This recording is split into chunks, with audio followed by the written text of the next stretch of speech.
Producer Rafiq Baloch Official.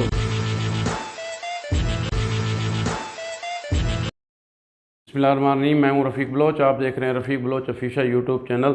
तो दोस्तों, गुज़श्ता रोज़ मैंने एक वीडियो बनाई थी और आपको बताया था कि जो है ना पीटीआई जो है नेशनल असम्बली से, कौमी असम्बली से इस्तीफ़े देने का जो है ना वो ऐलान कर चुकी है। तो क्या ये सही है या गलत है? तो इस बारे में मैंने मुफस्सल तफसील के साथ आपको बताया था, आप पिछली वीडियो में भी देख सकते हैं। और मैंने बताया था कि ये पीटीआई की सियासत के लिए, पार्लिमानी सियासत के लिए ये किसी भी तौर पर ठीक नहीं है। और पार्टी के अंदर डिवीज़न भी पाई जाती है। पार्टी के अक्सरियत जो है ना वो इस हक़ में नहीं थी कि जो है ना वो इस्तीफ़े दिए जाएं, लेकिन एक जो जारहाना रवैया रखने वाला है या अग्रेसिव रवैया रखने वाला जो एलिमेंट है पीटीआई के अंदर, उनका ख्याल था कि हमें जो है ना इस्तीफ़े दे देना चाहिए और इस हुकूमत को नहीं मानना चाहिए और हमें बाहर जो है ना वो एहतजाज करने चाहिए। और मैंने उस वक्त भी कहा था कि अगर पीटीआई पर एहतजाज की सियासत भी करती है तो फिर भी उसको दोनों तरफ एहतजाज करना चाहिए, पार्लियामान के अंदर भी और पार्लियामान के बाहर भी, सड़कों पे भी और जो है ना कौमी असम्बली के अंदर भी। लेकिन बहरहाल उन्होंने इस्तीफ़े दे दिए हैं। अब इस्तीफ़ों में ये बात खुल के सामने आई है कि पार्टी के अंदर तकसीम है और पार्टी मुंतशिर है। आपको याद होगा कि पीटीआई की कौमी असम्बली में तकरीबन 155-56 सीटें हैं। पहले तो तकरीबन 22-23 मेंबरान ने इस्तीफ़े देने से इनकार कर दिया। अब जो इस्तीफ़े मंजूर हुए हैं और डिप्टी स्पीकर कासिम सूरी ने बतौर कायम मकाम स्पीकर इस्तीफ़े मंजूर किए हैं, वो 123 हैं। यानी 132, यानी तकरीबन 156 में से 123 निकालें तो बकाया तकरीबन 33 अरकान ने इस्तीफ़े देने से इनकार कर दिया है। अब जो 123 पीटीआई के अरकान ने इस्तीफ़ा दिए हैं उनकी भी तस्दीक का मरहला बाकी है। वैसे तो हर मेंबर को रूल्स यही हैं, कानून यही है कि जो स्पीकर होता है उसको बुलाना चाहिए अपने चैम्बर में अकेले अकेले और उससे पूछना चाहिए कि आपने ये इस्तीफ़ा किसी जो है ना ज़बरदस्ती तो आपसे किसी ने नहीं दिलवाया या आपने अपनी मर्ज़ी के बग़ैर तो नहीं दिया।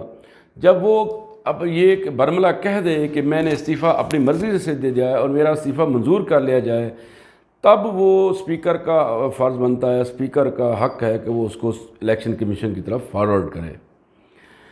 तो वहाँ उसका मरहला चलता है। तो बहरहाल अब जो 123 जो इस्तीफ़े हैं उसमें जो है जो डिप्टी स्पीकर हैं कासिम सूरी साहब, उन्होंने कहा है कि 125 अरकान के इस्तीफ़े आए थे, जिनमें से 123 अरकान के इस्तीफ़े जो है वो तस्दीक हो चुकी है। 2 अरकान के इस्तीफ़ों की तस्दीक नहीं हुई, इसलिए असम्बली सेक्रेटरीट से जो है ना नोटिफिकेशन जारी कर दिया गया है। डिप्टी स्पीकर कौमी असम्बली कासिम सूरी ने बतौर स्पीकर इख्तियार को यानी इस्तेमाल करते हुए तहरीक इंसाफ के 123 अरकान असम्बली के इस्तीफ़े मंजूर कर लिए हैं। कौमी असम्बली सेक्रेटरीट ने तहरीक इंसाफ के अरकान कौमी असम्बली के इस्तीफ़े जो है ना वो मंजूर करके इलेक्शन कमीशन को भी इन्होंने फॉरवर्ड कर दिए हैं। अब ये इस्तीफ़े इलेक्शन कमीशन में जाएंगे। इलेक्शन कमीशन आगे का जो है ना वो तरीक़ाकार जो है जो उसमें उनको बुला भी सकता है, उनसे पूछ भी सकता है। अगर वहाँ जाके कोई मेंबर ये कहता है कि उनसे ज़बरदस्ती इस्तीफ़े लिए गए हैं और वो इस्तीफ़े देने पे तैयार नहीं, तो इनके इस्तीफ़े रद्द भी हो सकते हैं। तो उन्होंने जो है ना इस्तीफ़े कायम मकाम डिप्टी स्पीकर ने मंजूर किए हैं, तो उनको जो है इलेक्शन कमीशन की तरफ से भेज दिया गया है।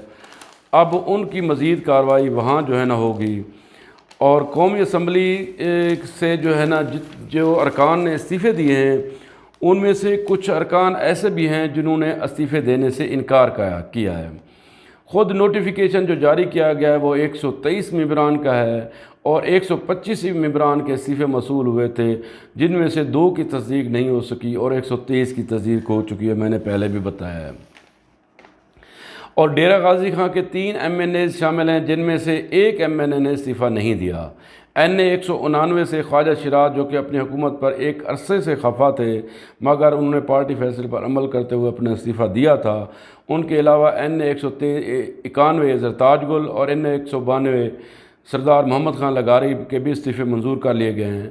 NA 190 سے سردار امجد فاروق خان کھوسہ نے پارٹی کے فیصلے کے برعکس استعفیٰ نہیں دیا۔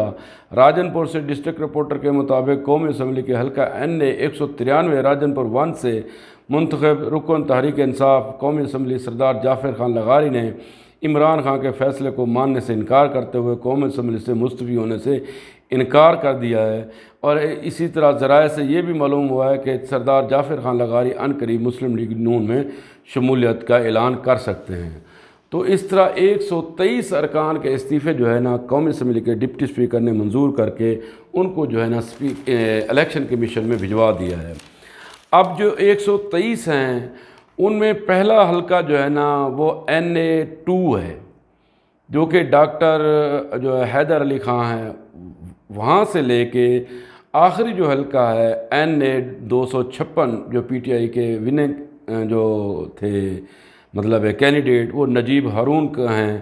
تو یہ تقریباً 123 جو اس وقت جو استعفے دیے گئے ہیں ان میں سے 95 ایسے ہیں جو حلقوں سے منتخب ہو کے آئے ہیں، جو کہ اب خالی ہو گئے ہیں، جس میں اب جو اپوزیشن کا یعنی عمران خان کی توقع یہ ہے کہ حکومت اعلان یعنی نہیں کروا پائے گی اتنے بڑے جو ہے نا بلدیاتی الیکشن بائی الیکشن، لیکن حکومت یہ دعویٰ کر رہی ہے کہ وہ بائی الیکشن کروائے گی، اور ان میں سے 28 جو ہے نا وہ خواتین کی ریزرو سیٹ ہیں، یعنی 123 کے 123 میں بائی الیکشن نہیں ہونے ہیں، 123 میں سے 95 جو ہے نا حلقے جو ہے نا اس وقت ویکنڈ ہوئے ہیں جہاں بائی الیکشن ہونے ہیں۔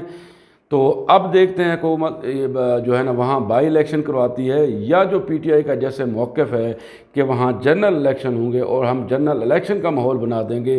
اس وجہ سے وہ جو ہے نا وہ جلسے بھی کر رہے ہیں، گزشتہ روز انہوں نے پشاور کیا، کل جو ہے نا ان کا کراچی میں ہونے والا ہے، اسی طرح آگے چل کے پھر وہ لاہور بھی جلسہ کر رہے ہیں۔ تو جو عمران خان صاحب کا خیال یہ ہے کہ وہ الیکشن کا ماحول بنا دیں گے اور جلسے اور جلوس اور پروٹیسٹ اتنا زیادہ کریں گے، حکومت مجبور ہو جائے گی کہ وہ جنرل الیکشن کی طرف آئے۔ لیکن جو حکومت ہے، حکومت کے جو کچھ اراکین ہیں ان کا جو موقف آیا ہے ان کا خیال یہ ہے کہ جو ہے نا ہم اس پہ کے اوپر بائی الیکشن کروائیں گے۔ جب قانونی ماہرین سے بات کی گئی کہ اتنے بڑے الیکشن کے بعد کیا اسمبلی کا وجود قائم رہ سکتا ہے، تو قانونی ماہرین کا خیال ہے کہ 172 ایسا فگر ہے، اگر 172 تک اراکین اسمبلی استعفے دے دیں تو پھر اسمبلی قائم نہیں رہ سکتی، یعنی وہ اکثریت کھو دیتی ہے۔ اس کے بعد 100-150 بھی ارکان اگر استعفے دے دیں تو حکومت کے اوپر پریشر تو ہوگا، لیکن حکومت چاہے تو الیکشن وہاں بائی الیکشن کروا سکتی ہے۔ اور اس میں ایک اور بات بھی میں آپ کو اہم بتا دوں، اس کے لیے حلقہ بندیوں کی بھی ضرورت نہیں ہے، کیونکہ یہ ضمنی الیکشن جو ہوتا ہے وہ سابقہ الیکشن کا ایک تسلسل ہوتا ہے۔ تو یہ ضمنی الیکشن اسی حلقہ بندیوں کے اوپر جو ہے نا ہوگا جو 2018 کی تھی، کیونکہ یہ 2018 کے جنرل الیکشن کا ایک تسلسل ہے۔ تو لہٰذا اس کے لیے نہ تو نئی حلقہ بندیوں کی ضرورت ہے اور نہ ہی جو ہے نا اس پہ کوئی اور قانونی رکاوٹ ہے۔ تو بہرحال یہ ایک نئی ڈیولپمنٹ تھی، یہ ایک نئی جو ہے نا وہ مطلب قومی اسمبلی کے اندر جو ہے نا ڈیولپمنٹ ہوئی اور اسمبلیکر نے استعفے منظور کر لیے۔ تو میں نے کہا آپ دوستوں کے ساتھ اس بات کو شیئر کر لوں۔ ویسے میرے خیال میں یہ PTI اپنی پارلیمانی تاریخ کی سب سے بڑی غلطی کرنے جا رہی ہے۔ یاد رکھیں جب یہ استعفے دے رہے ہیں، آگے اگر الیکشن میں حصہ لیتے ہیں تو بھی نفی کرتے ہیں، نہیں لیتے تو ان کی جگہ کوئی اور آ جائیں گے، تو پھر ان کو دوبارہ جب یہ الیکشن میں جائیں گے تو پھر مسئلہ ہوگا۔ تو ان کو تو چاہیے تھا کہ ایک پارلیمانی سیاسی ذہن بناتے اور ان کو پارلیمانی اور سیاسی جو ہے نا وہ جدوجہد کرنی چاہیے تھی۔ تو بہرحال یہ ان کا اپنا فیصلہ ہے۔ تو میں نے کہا آپ دوستوں کو بتا دوں، اس دعا کے ساتھ اللہ تعالیٰ آپ کا حامی و ناصر ہو، اللہ تعالیٰ آپ کے رزق مال میں برکت دے، آمین۔